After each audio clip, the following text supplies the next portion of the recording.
This phone model is Oppo A6x. Now today show you how to connect to use mouse and pen drive, and I will also show you today this phone is working or not working. If you want to is working in this phone, at first you need to an OTG and need to an pen drive.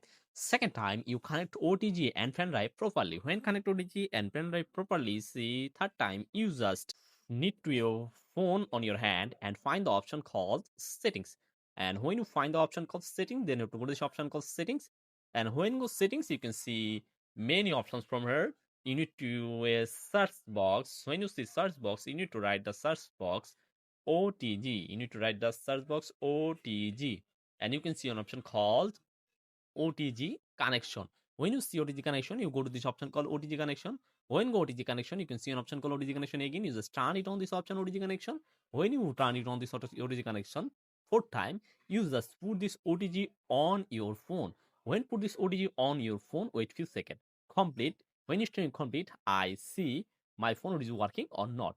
Scroll up, scroll up, scroll up, scroll up, and find the option called my files. When my files, go to my files and wait few seconds. I can see my phone OTG is not connected and not working. You can go to my SD card, but my phone OTG is not working. And sixth time, I just replace my OTG and see my phone OTG is working or not working.